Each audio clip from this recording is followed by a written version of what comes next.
about. He was talking about ways to take that science and somehow turn it into injecting UV light or disinfectants into the human body, which, as you know, especially with disinfectants, can be lethal.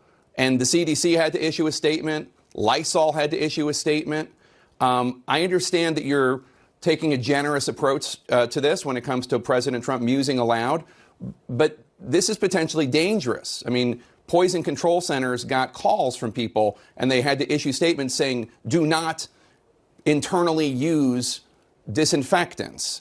As a doctor, doesn't that bother you that you have to even spend any time discussing this? Well, I think it bothers me that this is still in the news cycle, because I think we're missing the bigger pieces of what we need to be doing as an American people to continue to protect one another. And we should be having that dialogue about asymptomatics. We should be having that dialogue about this unique clotting that we're seeing. And, you know, we're the first country that really had young people to this degree. Italy and Europe is about 8 years older than us as a median age. So this is the first experience of this virus in an open society where we really can understand what's happening to every different age groups. These are the things that we should be talking about and focusing on. So I think as a scientist and a public health official and a researcher, sometimes I worry that we don't get the information to the American people that they need when we continue to bring up something that was from Thursday night. So I think I've answered that question. I think the president made it clear that physicians had to study this.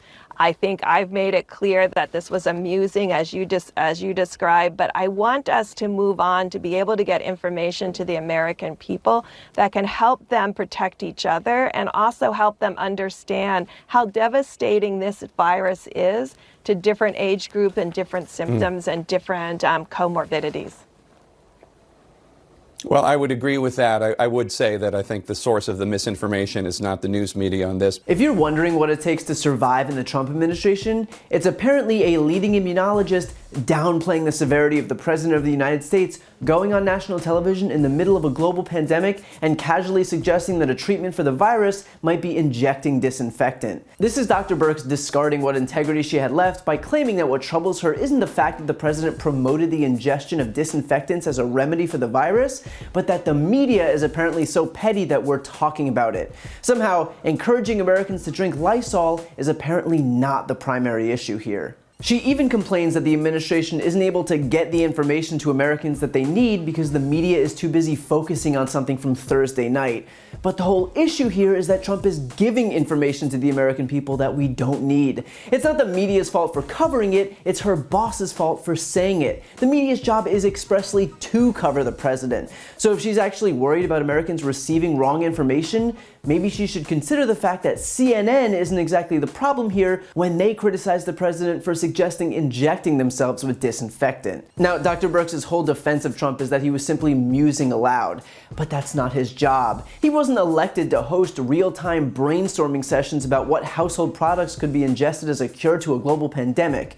And even if that was a president's job, this one literally cannot spell the word hamburger, so he should probably sit this one out. The president's job in a global pandemic is to have assembled a team of experts who will convey accurate and factual information. But instead, because Trump is only concerned with getting as much face time with his base as is humanly possible, he took it upon himself to play the role of doctor. And over the last several months, we've heard him tell the American people that it's no different than the flu, despite the fact that it is, that it'll go away with the heat in April, despite the fact that it didn't, that cases would soon be down to zero, despite the fact that they went up, that we should try hydroxychloroquine, despite the fact that a study is now showing that it's killing people.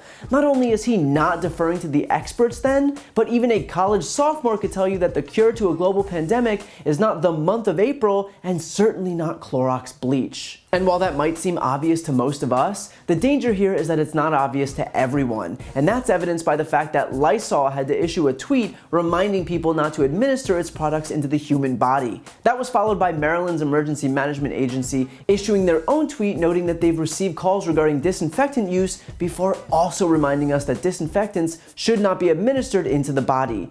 And of course, in the 18 hours after Trump suggested injecting disinfectant as a treatment, New York's Poison Control Center reported a total of 30 cases of possible ingestion of bleach or other household cleaners. And by the way, this shouldn't come as a surprise, considering the last time Trump played doctor, an Arizona couple in their 60s heard Trump promote chloroquine, found chloroquine phosphate in their house, and ingested it. Chloroquine phosphate is a parasitic medicine for fish, but because they heard the president on TV day in and day out praising this drug, they saw the words chloroquine on this product and took it. The man died and his wife was in critical condition. In other words, he has no excuse to pretend that his on-air, off-the-cuff medical musings don't have any real-world impacts. And look, I get that Dr. Birx is in a difficult position, considering if she pushes back on Trump, she'll likely get fired. But as a doctor, when she begins equivocating for a man causing more harm than good during a public health crisis, then she's not doing any good by being there anyway. She's not helping anyone by running an apology tour for the guy advocating taking unproven drugs or causing Americans to ingest bleach.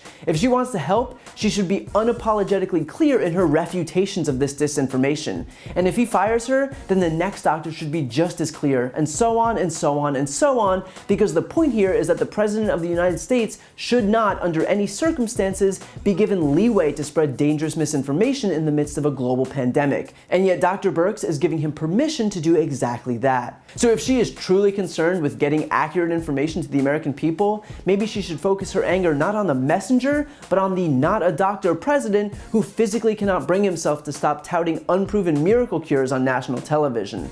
Until then, she's not only hurting her own credibility, but the American people.